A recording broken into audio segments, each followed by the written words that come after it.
نحمده ونصلي على رسوله الكريم اما بعد۔ رمضان کا انتہائی مقدس اور بابرکت مہینہ اپنی تمام تر فضیلتوں کے ساتھ اب ہم سے رخصت ہو رہا ہے۔ چند دن پہلے کی بات تھی جب ہم رمضان کے آنے کا، رمضان کے استقبال کا تذکرہ کر رہے تھے، اور اب آج کا دن ہے کہ جب ہم رمضان کے جانے کی بات کر رہے ہیں۔ اس مقدس مہینے میں اپنی اپنی توفیق اور اپنی اپنی سعادت کے اعتبار سے تمام لوگوں نے بہت کچھ حاصل کرنے کی کوشش کی،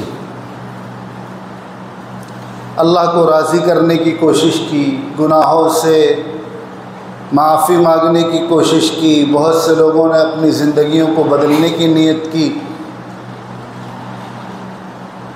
جن لوگوں نے بھی جس لائن سے بھی خیر کی نیت کی، خیر کا کام کیا، اللہ تعالیٰ ان کے نیتوں کو اور ان کے کاموں کو قبول فرمائے۔ اللہ تعالیٰ کی توجہ، اللہ کی توفیق حاصل کرنا، اس سے کہیں زیادہ یہ بات ضروری ہے کہ اللہ نے اب تک ہمیں جو توفیق دی اس ماہ مبارک میں، اور ہم سے جو نیکیاں ہوئیں ان کی حفاظت کی جائے۔ جیسا کہ میں نے اس سے پہلے بھی عرض کیا تھا کہ رمضان کے 30 روزوں کا تعلق تو 30 دنوں سے، چاند دیکھنے سے لے کر اگلا چاند دیکھنے تک، یہ 30 دن فرض روزے کے ہیں، لیکن اس کا جو امپیکٹ ہے، اس کا جو اثر انسان کی زندگی میں پڑنا چاہیے، اس کا تعلق پوری زندگی سے ہے۔ روزے کا جو مقصد اللہ نے قرآن پاک میں بیان فرمایا وہ تقوی ہے، لعلکم تتقون، تاکہ تمہارے اندر تقوی آ جائے۔ تقوی کے معنی ہوتے ہیں اللہ کا ڈر، اللہ کی محبت، اللہ کی نافرمانی سے بچنا، بلکہ کہیں کہ اللہ کو ناراض کرنے سے ڈرنا، یہ ہے تقوی۔ اللہ کو ناراض کرنے کا کیا مطلب ہے؟ یہ تو ہم سبھی جانتے ہیں کہ عبادات میں کمی کوتاہی ہوگی تو اللہ ناراض ہوں گے، لیکن بہت ساری چیزیں ہماری ایسی ہیں جس میں سب لوگ شامل ہیں، کہنے والا بھی، پڑھے لکھے بھی، بغیر پڑھے لکھے بھی، بظاہر دیندار بھی، بظاہر دنیا دار بھی، سب لوگ ان چیزوں میں ملوث ہیں جو اللہ کی ناراضگی کا سبب بنتی ہیں۔ اور بسا اوقات جن چیزوں کو ہم اللہ کی ناراضگی کا سبب سمجھ رہے ہوتے ہیں کہ یہ کام کرنے سے اللہ ناراض ہو جائیں گے، بسا اوقات وہ چیزیں جنہیں ہم ناراضگی کا سبب نہیں سمجھ رہے ہوتے، وہ ان چیزوں سے زیادہ خطرناک ہوتی ہیں جن کو ہم ناراضگی کا سبب سمجھ رہے ہوتے ہیں۔ اللہ کو ناراض کرنا یہ کئی طریقے سے ہوتا ہے۔ ایک تو اللہ کے حقوق میں کمی کوتاہی کر کے، اور ایک ہے بندوں کے ساتھ ناانصافی کر کے، ظلم کر کے۔ ظلم کا مطلب صرف یہ نہیں ہوتا کہ آپ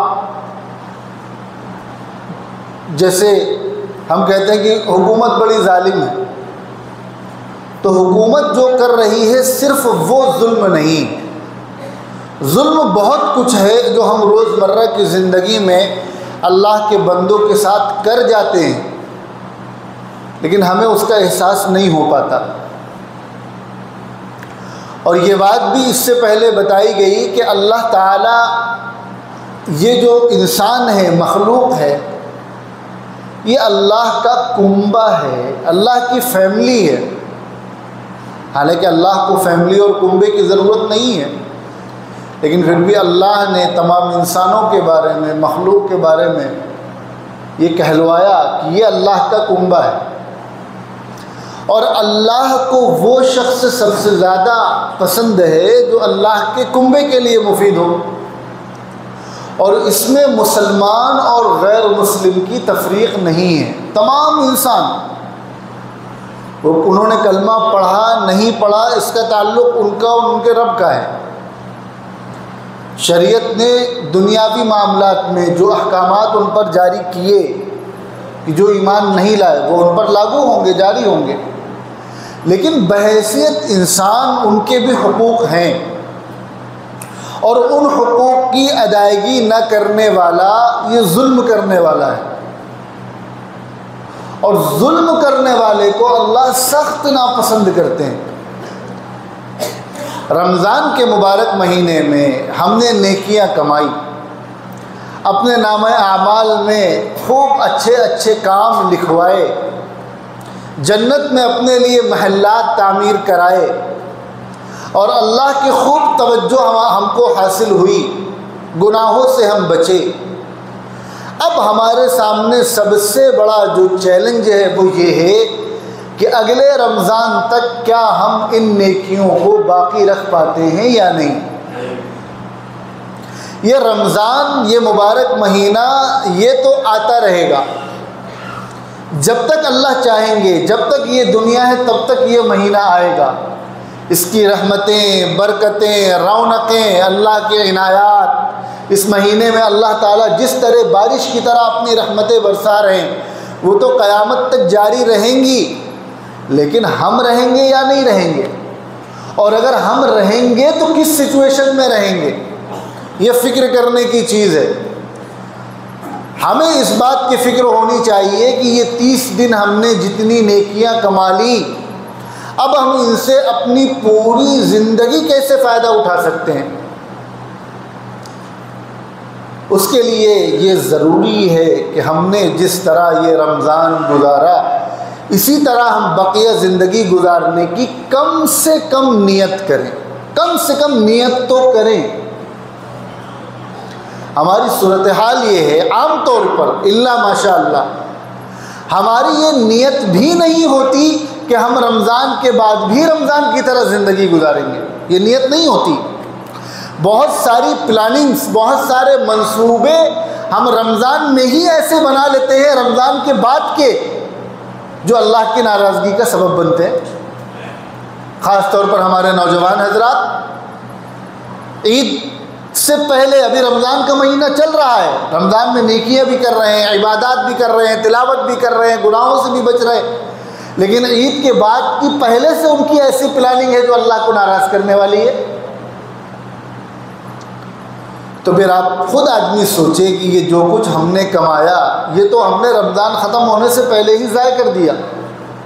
تو گری سے گری حالت میں ہر مسلمان یہ نیت تو کرے کہ ہم رمضان کی طرح زندگی گزاریں گے۔ انسان نیت کرے اور پھر توفیق دینے والے تو اللہ تعالیٰ ہیں، اور اللہ تعالیٰ کی یہاں نیت کی بنیاد پر فیصلے ہوتے ہیں۔ تو آج ہو سکتا ہے رمضان کا آخری دن ہو، جمعہ کا دن مبارک دن ہے، آج یہاں ہم میں سے ہر شخص کم سے کم یہ نیت کرے کہ ہم پوری زندگی رمضان کی طرح گزاریں گے، اور اس رمضان میں ہم نے جو نیکیاں کمائی ہیں بہت زیادہ، اس میں ہم مزید نیکیاں اگر ایڈ نہ بھی کر پائے تو کم سے کم ان نیکیوں کو ضائع نہیں ہونے دیں گے، ان کو بچا کر رکھیں گے۔ ان نیکیوں کو ضائع کرنے کے لیے، ضائع کرنے سے بچنے کے لیے کیا کرنا ہوگا؟ مجموعی طور پر اگر ایک جملے میں بات کہا جائے تو ہم میں سے ہر شخص کو ایک ذمہ دار مسلمان بننے کی کوشش کرنی ہوگی۔ رمضان کا یہ مبارک مہینہ کیوں آتا ہے؟ اللہ تعالیٰ نے انسانوں کو دنیا میں بھیجا، اور ان تمام انسانوں میں جن لوگوں کو اللہ نے ایمان کی دولت سے نوازا، ان کو اللہ نے یوں ہی نہیں چھوڑ دیا، ان کے اوپر کچھ ذمہ داریاں رکھی ہیں، اور ان ذمہ داریوں کا احساس کرانے کے لیے اللہ تعالیٰ نے کم و بیش 1.25 لاکھ نبی بھیجے۔ ہم کبھی یہ غور کریں، بچپن سے سنتے چلے آ رہے ہیں کہ 1,24,000 نبی اور رسول آئے۔ کیوں آئے؟ اتنا اہتمام اللہ نے کیوں فرمایا؟ ان نبیوں کو بھیجنے کے پیچھے کیا مقصد تھا؟ کیا بس ایسے ہی رسمی طور پر بھیج دیا اللہ نے؟ نہیں، ان کو بھیجنے کا کوئی مقصد تھا۔ خود محمد رسول اللہ صلی اللہ علیہ وسلم کو اللہ نے بھیجا تو کیا یوں ہی بھیج دیا؟ آپ صلی اللہ علیہ وسلم صرف ہمیں مسجد بلانے کے لیے نہیں آئے تھے، صرف ہم سے مخصوص اعمال کرانے کے لیے نہیں آئے تھے۔ یہ جتنے 1.25 لاکھ نبی آئے اور خود محمد رسول اللہ صلی اللہ علیہ وسلم، یہ ہمیں ایک ذمہ دار انسان اور ایک ذمہ دار مسلمان بنانے کے لیے آئے تھے۔ مذہب اسلام یہ تمام انسانیت کے لیے آیا، اور تمام انسانیت کی چھوٹی سے چھوٹی اور بڑی سے بڑی پرابلم کا حل لے کر آیا۔ اور اسلام کے ماننے والوں کو اللہ نے دنیا کی ہر دور کی اور ہر خطے کی، ہر انسان کی تمام پرابلم کا سلوشن بتا دیا ہے، اور یہ اہل ایمان کی ذمہ داری رکھی ہے کہ تم دنیا والوں کے جو مسائل ہیں ان مسائل کو حل کرنے کا سبب بنو، تم ایک ذمہ دار مسلمان بنو۔ اس وقت ہر دور کے جو دنیا کے کرنٹ ایشوز ہیں، آن گوئنگ ایشوز ہیں لوگوں کے، وہ چاہے مسلمان ہو یا غیر مسلم ہو، کسی بھی مذہب کے ماننے والے ہوں، انسانوں کے جو ایشوز ہیں، ایک ذمہ دار مسلمان ان ایشوز سے اپنے آپ کو الگ تھلگ نہیں کر سکتا۔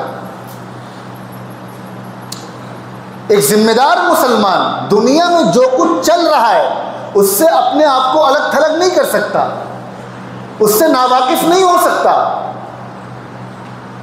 ایک ذمہ دار مسلمان کی علامت یہ ہے کہ وہ دنیا بھی جانتا ہے، دنیا کے حالات بھی جانتا ہے، دنیا میں کیا چل رہا ہے وہ بھی جانتا ہے، لوگوں کے سامنے کیا چیلنجز ہیں انسانوں کے سامنے وہ بھی جانتا ہے، اور مسلمان ہے تو قرآن و سنت کی روشنی میں ان چیلنجز کے ان کا حل بھی جانتا ہے، ان کا سولوشن بھی جانتا ہے۔ یہ ہے ایک ذمہ دار مسلمان۔ اسی لیے اللہ نے 1.25 لاکھ نبی اور رسول بھیجے، اور اسی لیے اللہ نے اپنے آخری اور محبوب نبی کو بھیجا کہ وہ ہمیں آ کر ایک ذمہ دار انسان اور ایک ذمہ دار مسلمان بنائے۔ اور محمد رسول اللہ صلی اللہ علیہ وسلم کو دنیا میں بھیجنا یہ کوئی چھوٹی موٹی بات نہیں تھی۔ اللہ تعالیٰ نے انسانوں پر، مسلمانوں پر اتنی نعمتیں نازل کی ہیں کہ قرآن میں اللہ نے دعویٰ کیا کہ تم میری نعمتوں کو گننا چاہو تو گن نہیں سکتے، لیکن اس کے باوجود اللہ نے اپنی کسی نعمت پر احسان نہیں جتلایا، بلکہ شریعت میں، اسلام میں احسان جتلانے کو منع کیا۔ محمد رسول اللہ صلی اللہ علیہ وسلم کو بھیجنا یہ اتنی بڑی نعمت تھی، اور اللہ کا اتنا بڑا احسان تھا کہ اس احسان پر، اس نعمت پر اللہ نے احسان جتلایا ہے۔ لقد من اللہ علی المؤمنین اذ بعث فیہم رسولا، اللہ نے مسلمانوں پر احسان کیا کہ ان کے بیچ اپنے آخری اور محبوب نبی کو بھیجا، اس رسول کو بھیجا۔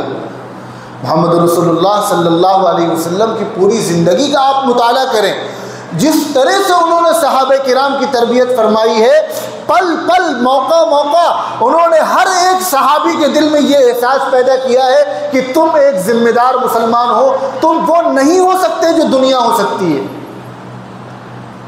تم اس لائن پر نہیں چل سکتے جس لائن پر دنیا چل سکتی ہے، تم ٹٹ کا جواب ٹیٹ سے نہیں دے سکتے، تم آگ کا جواب آگ سے نہیں دے سکتے۔ اگر کوئی تمہارے ساتھ برا کر رہا ہے تم ایک ذمہ دار مسلمان ہو، تم اس کے ساتھ برا نہیں کر سکتے۔ کوئی تمہیں نقصان پہنچانے کی کوشش کر رہا ہے، تم ایک ذمہ دار مسلمان ہو، تمہارا کام تو لوگوں کے مسائل کا حل پیش کرنا ہے۔ تم کیسے کسی کے لیے پرابلم بن سکتے ہو؟ تم کیسے کسی کے لیے پرابلم کریٹ کر سکتے ہو؟ تم تو لوگوں کے لیے حل بن کر آئے ہو. یہ ہے ایک ذمہ دار مسلمان کی علامت. اور پھر اس میں جب ہم تقسیم کرتے ہیں کہ ہمیں کس طرح ایک ذمہ دار مسلمان بننا ہے، ہم اپنے گھر سے اس کی شروعات کریں. ہم کب اٹھ رہے ہیں، کب سو رہے ہیں، کب جاگ رہے ہیں، کب آفس جا رہے ہیں، ہمارا جو ٹائم ٹیبل ہے وہ کیا ہے. ہمارے بچے صبح اٹھ رہے ہیں کہ نہیں اٹھ رہے ہیں، ہمارے بچے وقت میں رات کو سو رہے ہیں کہ نہیں سو رہے ہیں، ہمارے بچے اسمارٹ فون یوز کر رہے ہیں تو غلط وقت پہ تو نہیں یوز کر رہے ہیں، یا صحیح وقت پہ یوز کر رہے ہیں تو اسمارٹ فون کا غلط استعمال تو نہیں کر رہے ہیں. ہمارے بچے اگر اسکول جا رہے ہیں، صبح 7 بجے اسکول جانے کے لیے اٹھ رہے ہیں، تو کیا 5:30 بجے نماز کے لیے کیوں نہیں اٹھ رہے ہیں؟ ہمارے گھر میں ہمارے بچے صبح اٹھ کر کیا کر رہے ہیں، ہم صبح اٹھ کر کیا کر رہے ہیں؟ ایک ذمہ دار مسلمان ہونے کا یہ مطلب ہے کہ اپنے گھر والوں کی، اپنے خاندان والوں کی، پھر آگے چل کر اس سرکل کو بڑا کر کے ان کی فکر کی جائے، دھیان رکھا جائے. رمضان کی نیکیوں کو بچانے کا جو طریقہ ہے پوری زندگی، وہ یہی ہے کہ اپنے آپ کو ایک ذمہ دار مسلمان بنایا جائے. رمضان کا کام، رمضان کا مقصد صرف بھوکے پیاسے رہنا نہیں ہے. اللہ کو ہماری بھوک پیاس کی ضرورت نہیں. رمضان ہم آتا ہے ہمارے اندر تقوی پیدا کرنے کے لیے، اور تقوی نام ہے اللہ کی محبت اور اللہ کے ڈر کا. تقوی نام ہے ایک ذمہ دار مسلمان ہونے کا. یہ ہے رمضان کا اور روزوں کا مقصد. اگر 30 دن اتنی عبادات اور نیکیاں کرنے کے بعد بھی ہمارے اندر یہ کیفیت پیدا نہیں ہو رہی ہے، ہم ایک ذمہ دار مسلمان نہیں بن پا رہے ہیں، تو پھر ہم میں سے ہر شخص کو یہ غور کرنے کی ضرورت ہے کہ ہم نے جو نیکیاں کی ہیں وہ کس جذبے سے کی ہیں. کہیں ان کی قبولیت میں تو کوئی کمی نہیں رہ گئی. کیوں ہماری زندگی میں حج کے قبول ہونے کی یہ علامت بتلائی جاتی ہے کہ آدمی حج کرنے کے بعد اگر اس کی زندگی میں بدلاؤ آ گیا، وہ گناہوں سے بچنے لگا، پہلے سے زیادہ تھوڑا ذمہ دار ہو گیا، تو یہ اس بات کی علامت ہے کہ حج قبول ہو گیا ہوگا. یہی آپ رمضان کے بارے میں لے لیں. اگر رمضان کے بعد انسان کی زندگی میں فرق نہیں آ رہا ہے اور وہ ایک ذمہ دار مسلمان نہیں بن رہا ہے، تو پھر اس چیز کو لے کر بہت ڈرتے رہنا چاہیے. کہیں ایسا تو نہیں کہ اللہ کے دربار میں ہماری ساری نیکیاں ٹھکرا دی گئی ہوں، کہیں ایسا تو نہیں کہ اللہ کے دربار میں ہمارے روزے قبول نہ ہوئے ہوں، کہیں ایسا تو نہیں کہ اللہ کے دربار میں ہمارا اعتکاف قبول نہ ہوا ہو. اگر رمضان گزرنے کے بعد بھی ہمارے معاملات میں فرق نہیں پڑ رہا، ہم کاروبار میں وہی دھوکہ دہی کر رہے ہیں، ہم کہیں نوکری کر رہے ہیں تو جھوٹ بول رہے ہیں، وقت پر نہیں جا رہے، وقت کی کٹوتی کر رہے ہیں، ہم کو آدھے گھنٹے کا ٹائم دیا گیا لنچ کے لیے، ہم آدھا گھنٹہ اور ضائع کر رہے ہیں، اور تنخواہ ہم پوری لے رہے ہیں. ہم اگر کسی مدرسے میں یا کسی اسکول میں پڑھا رہے ہیں تو ہم وہاں خیانت کر رہے ہیں، پورا وقت نہیں دے رہے، اپنے اسٹوڈنٹس کا جو حق ہے وہ ادا نہیں کر رہے. اگر ہم کاروبار کر رہے ہیں تو کاروبار جتنی ایمانداری سے ہونا چاہیے ہم وہ نہیں کر رہے. اگر ہم کسی اور ملازمت میں ہیں تو ہم اس ملازمت کا حق نہیں ادا کر رہے. اگر رمضان کے بعد ہمارے اندر یہ تبدیلی نہیں آئی، اگر رمضان کے بعد ہمارے دل میں یہ احساس پیدا نہیں ہوا کہ ہمارا اگر خاندان میں گھر میں کسی سے جھگڑا ہے تو ہم اس جھگڑے کو ختم کر لیں، ہم دب جائیں، دلوں کو صاف کر لیں. اگر رمضان کے بعد ہمارے اندر یہ احساس پیدا نہیں ہو رہا ہے، اور رمضان کے بعد بھی اگر ہماری زبان قابو میں نہیں آ رہی ہے، جس طرح رمضان سے پہلے بات بات میں ہمارے منہ سے گالی نکل جایا کرتی تھی، رمضان کے بعد اگر اس پر کنٹرول نہیں ہوا، رمضان سے پہلے ہم نمازیں چھوڑ دیا کرتے تھے، رمضان کے بعد اس میں فرق نہیں آیا، رمضان سے پہلے سال بھر ہمیں تلاوت کی توفیق نہیں ہوتی تھی، اگر رمضان کے بعد اس میں فرق نہیں آیا، رمضان سے پہلے اگر ہم اپنے والدین کی کھلم کھلا نافرمانی کر دیا کرتے تھے، چاہے بچے ہوں یا بڑی عمر کے لوگ ہوں، رمضان کے بعد بھی اگر اس پر فرق نہیں آیا، تو یہ بہت زیادہ ڈرنے کی چیز ہے کہ کہیں ایسا تو نہیں کہ ہمارا رمضان اللہ کی بارگاہ میں قبول ہی نہ ہوا ہو. یہ رمضان کا آج آخری دن ہو سکتا ہے. آج کا دن اس چیز کی فکر کرنے کا دن ہے کہ ہم رمضان کی نیکیوں کو بچا لے جائیں. جس طرح ہم نے رمضان میں زندگی گزاری ہے، اسی طرح ہم بقیہ زندگی بھی گزارنے والے بن جائیں. کسی پر ظلم نہ کریں، کسی کے ساتھ ناانصافی نہ کریں۔ ظلم کس چیز کا نام ہے؟ ہم دیکھیں ہمارے محلوں میں، خاص طور پر مسلم محلوں میں، بچے کے زبان پر آپ کو گالی نظر آ جائے گی۔ اگر کوئی آدمی کسی مسلم محلے سے گزرے اور اس گزرنے کے دوران اس کے کان میں کوئی گالی کا جملہ نہ پڑے تو یہ بہت بڑی بات کہلائے گی۔ ایسا ممکن ہی نہیں ہے کہ ہم کسی مسلم محلے سے گزرے اور ہمارے کان میں کوئی گالی نہ پڑے۔ اور افسوس، جو سب سے زیادہ جو افسوس کی چیز ہے، جو ڈرنے کی چیز ہے، سب سے زیادہ جو ڈرنے کی چیز ہے، یہ چیزیں ہمارے معاشرے میں نارملائز ہو گئی ہیں۔ ان کو برا نہیں سمجھا جاتا۔ اچھے سے اچھا آدمی نماز پڑھنے بھی آ رہا ہے مسجد میں، اچھے لوگوں سے اس کے تعلقات بھی ہیں، علماء سے، دیندار لوگوں سے، لیکن جب وہ فیکٹری میں جا کر بیٹھتا ہے تو بغیر گالی کے اپنے ملازم سے بات نہیں کرتا۔ اس کی زبان بہت سخت ہے۔ اگر اس کے ماتحتوں میں کسی سے کوئی چوک ہو گئی تو اگر اتنی سزا دینی چاہیے تو وہ اتنی باتیں سناتا ہے، اس کے گھر والوں کو بھی برا بھلا کہہ رہا ہے، اور ان چیزوں کو برا نہیں سمجھا جا رہا۔ یہ چیزیں ہماری رمضان کی ساری نیکیوں پر پانی پھرنے والی ہیں۔ کسی بھی کوئی غریب اگر ہمارے یہاں کام کر رہا ہے، یہ زندگی کے ہر شعبے میں دیکھ لیں، یہ تو ایک مثال آ گئی ملازمین کی، ورنہ ہر جگہ آپ دیکھ لیں ایک رکشہ والا ہے، ہم گاڑی سے جا رہے ہیں، ایک بیچارہ رکشہ والا بھی جا رہا ہے یا آ رہا ہے، اور وہ اس کو رکنا چاہیے تھا، وہ بغیر رکے چلا آیا، جس کی وجہ سے تھوڑا سا جام لگ گیا۔ ہم نے شیشہ کھولا اور اس کو ایسی کی تیسی سنا دی، اس کو قاعدے سے۔ ہم نے کیوں سنایا؟ کیونکہ وہ بیچارہ کمزور ہے۔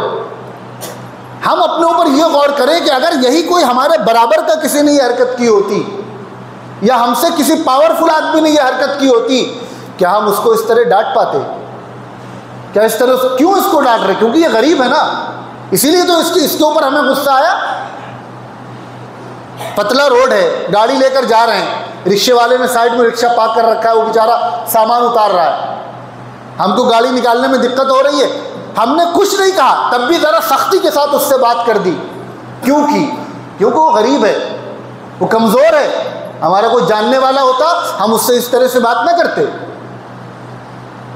یہ بظاہر دیکھنے میں کتنا چھوٹا عمل ہے، لیکن یہ ہماری ساری، اگر خدا نہ خواستہ اس کے دل میں کوئی بات لگ گئی اور اللہ کے دربار میں پہنچ گئی تو ہماری ساری نیکیوں کو ہمارا یہ عمل ضائع کرنے والا ہے۔ یہ ظلم ہے، یہ اللہ کے بندوں پر ظلم ہے۔ یہ میں نے چھوٹی سی مثال دکھا لی، اس طرح زندگی کے تمام شعبے میں دیکھ لیں۔ ملازمین ہے، فیکٹری میں کام کر رہے ہیں، بھائی کیوں کام کر رہا ہے یہ ہمارے یہاں؟ کیا اللہ میاں کی ہم سے کوئی رشتہ داری تھی کہ اللہ نے ہمیں مالک اور اسے ملازم بنایا ہے؟ کیا کل کو یہ نہیں ہو سکتا کہ ہماری اولادیں اس کی ٹینڈری میں کام کریں؟ اللہ کے لیے کوئی مشکل نہیں ہے۔ اور ذرا ہم 50 سال 60 سال 70 سال پیچھے جائیں تو ایسی مثالیں ہمیں خود اپنے علاقے میں مل جائیں گی کہ جن کے بڑوں کی، جن کے دادا کی بڑی ٹینڈری تھی اور بڑا نام تھا، آج ان کی اولاد اس ٹینڈری میں کام کر رہی ہے جو ان کے دادا کی ٹینڈری میں کام کیا کرتے تھے۔ ایسے لوگ ہمارے جاجموں میں موجود ہیں۔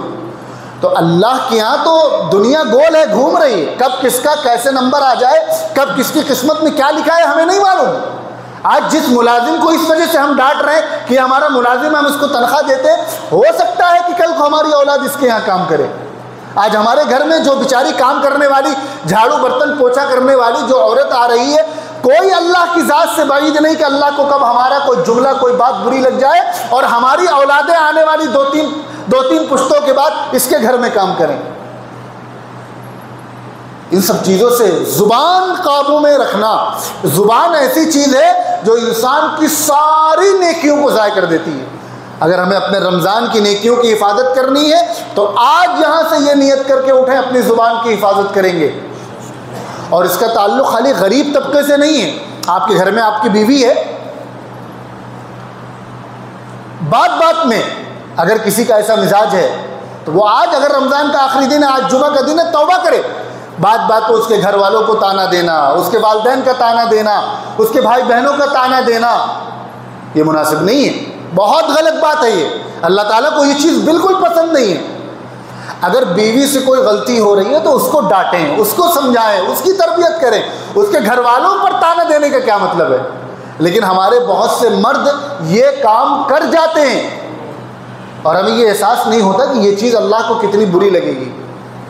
اسی طرح ہماری خواتین گھر کی، مرد سے کوئی شوہر سے کچھ انبن ہو گئی اور پورے خاندان کو صلواتیں سنا دی، ساس کے بارے میں بھی، سسر کے بارے میں بھی، دیوروں کے بارے میں بھی اور ننندوں کے بارے میں بھی، اور آپ کا پورا خاندان ہی ایسا ہے، خالی آپ ایسے نہیں، آپ کا پورا خاندان ہی ایسا ہے۔ ہم سمجھتے نہیں کہ یہ سب کتنی زیادہ سینسٹیو چیزیں ہیں۔ دنیا میں جو تعلقات خراب ہوں گے وہ تو الگ چیز ہو گئی کہ شوہر کا دل خراب ہوگا، تعلقات خراب ہوں گے۔ اللہ کو ہماری یہ زبان درازی، ہمارا یہ غیر ضروری بول سخت ناپسند ہے اور ہماری بڑی بڑی نیکیوں کو ضائع کرنے والا ہے۔ زبان کی حفاظت، اللہ کے نبی صلی اللہ علیہ وسلم نے ارشاد فرمایا کہ جو شخص مجھے دو چیزوں کی ضمانت دے دے میں اسے جنت کی ضمانت دیتا ہوں، ایک زبان کی ضمانت اور ایک شرمگاہ کی ضمانت۔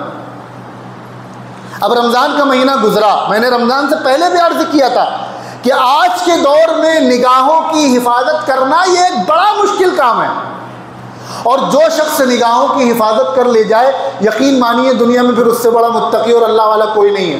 بہت مشکل کام ہے۔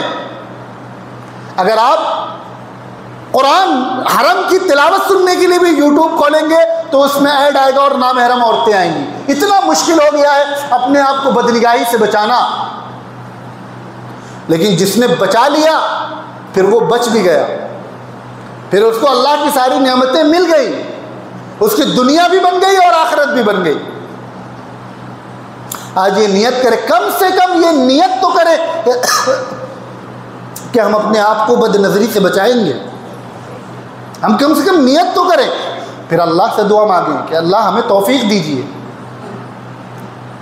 اسی طرح بہت سارے لوگ ہیں کاروبار میں حرام حلال کی تمیز نہیں ہو پاتی، ٹھیک ہے زکوٰۃ پوری نکال رہے ہیں، صدقہ بھی کر رہے ہیں، خیرات بھی کر رہے ہیں، مدرسوں میں بھی تعاون کر رہے ہیں، دین کے دیگر کاموں میں بھی لگا رہے ہیں، غریبوں کی مدد کر رہے ہیں، سب کچھ کر رہے ہیں، لیکن چونکہ کاروبار ایک ایسی چیز ہوتی ہے کہ ہم جیسا آدمی جو کاروبار میں نہیں لگا وہ سمجھ ہی نہیں سکتا کہ جو آدمی کاروبار کرنے بیٹھا ہے، جو ساری دنیا کے بڑے بڑے کاروباریوں سے ڈیل کر رہا ہے، جو لاکھوں کروڑوں ہر مہینے کما رہا ہے، جس کو ہر طرح کے لوگوں سے واسطہ پڑنا ہے، اسے کیا کیا کرنا پڑتا ہے یہ کاروباری ہی جانتا ہے۔